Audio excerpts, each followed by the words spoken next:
Omulimo gutambula gutyo gwa taxi kulugu. Omulimo okutwaliza alala gubaye gutambwire bulungi.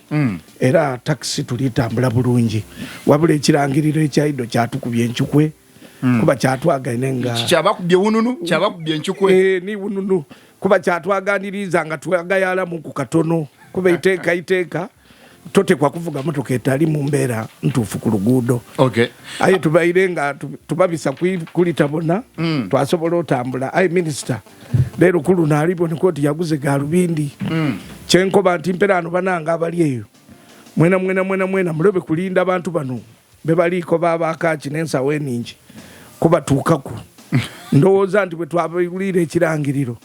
Tuveeyo ng'omuntu bw'aba tuli ba business twidi business bwetambula enswa bwekyusa amaiso n'envubo kyusa. Ye kuba kukanika motoka nga motoka tiba tukobye nti tibenda motoka kikagundi aye nga batukobye kigambo nkaire tufube tukanike motoka daife tutambule. Kale Haji nganga ali kuleta mu Ozi Traffic mu studio afande namanya atwegeiseko ndikwenda soka kusaba woli nti oli musada mu Islam ate oli ku level ya Haji. Watuka kune mark.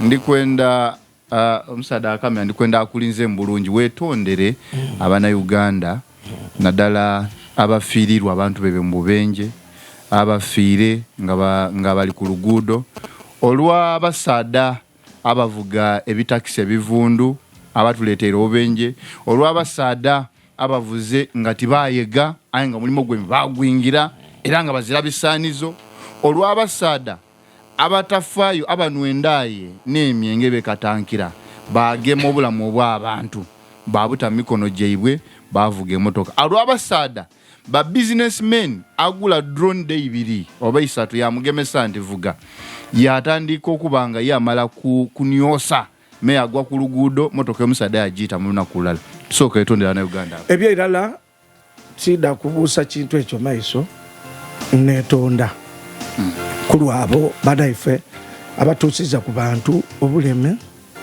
n'abasobweire okuboneka nti babatola mu bulamu obwensi eno n'okufiiriza abagaiga business daabwe ekyo kyetonda ayengera ekintu ekyo tugire tukyogera lunwe nga tukubiriza abanaife ndi woba idinga onakyusa ku bwongo otagema taxi woba idinga atiwekakasa bulungi taxi soko ovuge motoka yosobola muvuge taxi twakubiriza n'abagaiga tugire nga tubakubiriza ntyo na igulu nti woba omuntu tomwekakasa wakirida tukulaga omuntu omutuufu anasobola okuvuga abantu obulungi.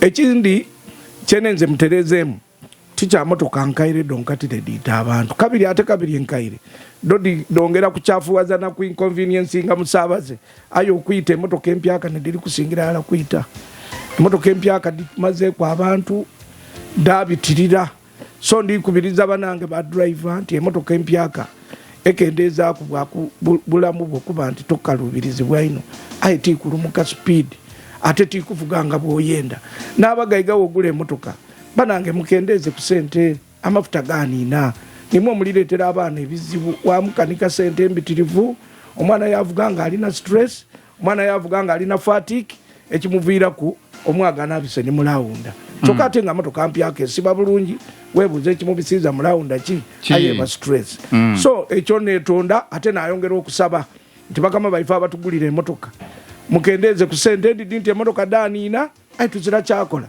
niba nobona abali divuga bazira banatola sente n'omusabaza adituwa yena abazira